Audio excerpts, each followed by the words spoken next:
Hi friends, எல்லாரும் எப்படி இருக்கீங்க? நேத்து லைவ் போட்டேன், நிறைய பேர் பார்த்துருப்பீங்க. மறுபடியும் நான் ஒரு வீடியோ போட்டேன், நிறைய பேர் கமெண்ட்ஸில் வந்து கவலைப்படாதீங்க, பச்சை குழந்தை பேசணும் நல்லா இருக்க மாட்டான்னு சொல்லி நிறைய பேர்ல கமெண்ட் பண்ணிருந்தீங்க. ஆமா, ஆதிரன் குட்டியை நிறைய பேர் வந்து ஆசீர்வாதம் பண்ணிருந்தீங்க. எல்லாத்துக்குமே நன்றி. ரொம்ப நன்றி ஃப்ரெண்ட்ஸ். மனசு சரியில்லைங்க ஃப்ரெண்ட்ஸ். காலையிலேருந்து நீங்கள் பாருங்கள், கும்பாபிஷேகம் நான் டெய்லி பால் வாங்க போவேன்லங்க, அந்த இடத்துல வந்து விநாயகர் கோயில் நான் இது ரொம்ப எதிர்பார்த்த ஒரு நிகழ்வு.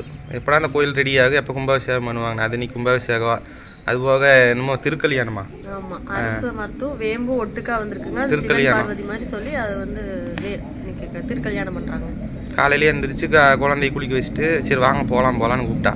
எனக்கு மனசே சரியில்லை, நான் எங்கேயும் வெளியே வரல, நீ வேணா காரை வர சொல்கிறேன், நீ வேணா போயிட்டு வான்னேன். இல்லை நீங்கள் வராது, நான் எங்கே போகிறதுன்ட்டு இவ்வளோ போகல. நான் வரைக்கும் சாப்பிடவும் இல்லைங்க ஃப்ரெண்ட்ஸ். மணி 11 ஆகுது, சாப்பிடவே இல்லை, சாப்பாடே செய்யலை. அவ்வளோ மனவேதனையை வந்து உருவாக்கிட்டாங்க. ரொம்ப கஷ்டமாக இருந்துச்சு. சரி எங்கேயாச்சும் வெளியே போயிட்டு வரலான்னு சொல்லிட்டு வெளியே போனேன், மெடிக்கலுக்கு போனேன், சும்மா அந்த அண்ணன் பார்க்கலான்னு சொல்லிட்டு போனேன். இந்த மாதிரி கமெண்ட் பண்ணோடனே அவர் சொன்னார், சிரித்தார். நான்ட்டு ஏன்னா என்ன கமெண்ட் பண்ணிக்கிறேன், நீ சிரிக்கிறீங்க அப்படின்னு சொல்லி சொன்னேன். தம்பி, உன்னை வந்து டென்ஷன் பண்ணுறக்கும் கடுப்பேற்றுறக்குமே நீ கோவப்பட்டு ஏதாவது ஒன்று பண்ணணும்னு சொல்லிட்டு தான் அவங்க வேணுன்னே வந்து பண்ணுறாங்க. நீ வந்து சிரிச்சிட்டே பதில் சொல்லு. அப்படியாடா, சேர்றா, என் குழந்தைய நான் நல்லா பார்த்துக்கிறேன்டா, உனக்கு வேலை பாடுறேன்னு சொல்லி சிரிச்சிட்டே சொல்லு.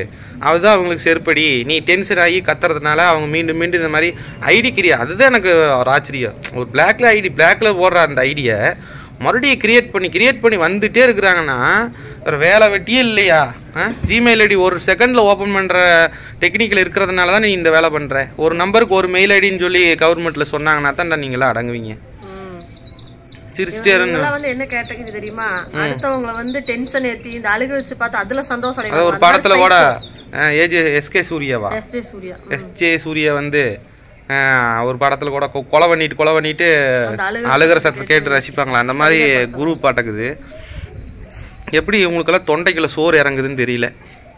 இல்லை நீ அந்த மாதிரி புற்றுநோயால் பாதிக்கப்பட்டு இருப்பியனுமோ, எல்லாத்தையும் வந்து இது பண்ணிட்டு இருக்கிற.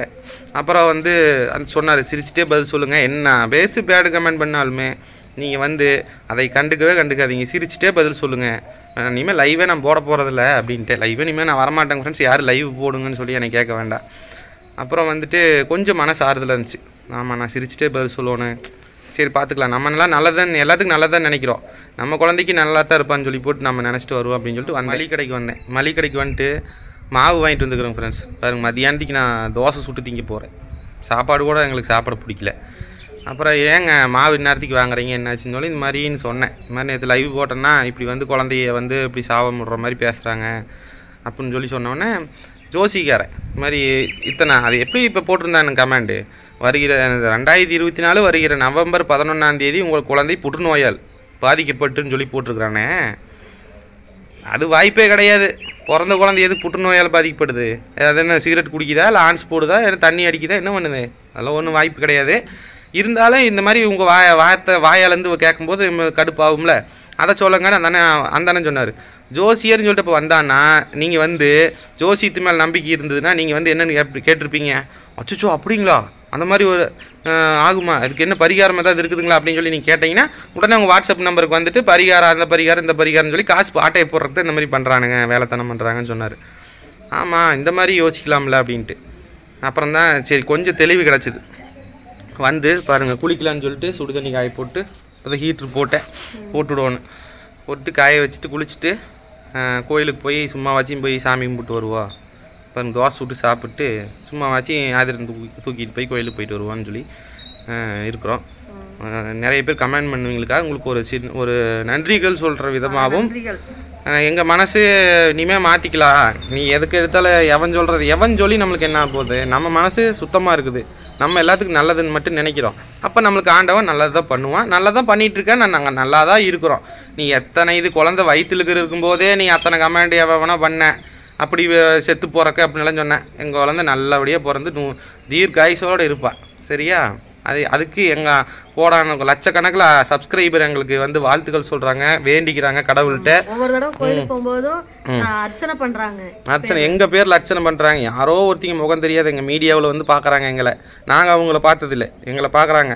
அண்ணன் தங்கச்சியை நினச்சி, தம்பியை நினச்சி, மகனாக நினச்சி, மகளாக நினச்சி எங்களுக்காக வந்து கடவுள்கிட்ட வேண்டிக்கிறாங்க. அது போதும் எங்களுக்கு. இதுக்கு மேலே என்னங்க வேணும் இந்த உலகத்தில்? இனிமேல் கண்டினியூவாக வீடியோ வரும், சூப்பராக வீடியோ வரும். இனிமேல் லைவ் வரமாட்டேன். லைவ் மட்டும் எனக்கு வர சொல்ல வேண்டாங்க. பதட்டத்தில் வருங்க. முக்கியமான விஷயத்த நான் சொல்ல மறந்துட்டேன். வீடியோவே ஆதிரனை போடாதீங்க, வீடியோஸ் போடாதீங்கன்னு சொல்லியிருந்தீங்க. எனக்கும் ஆசை தாங்க.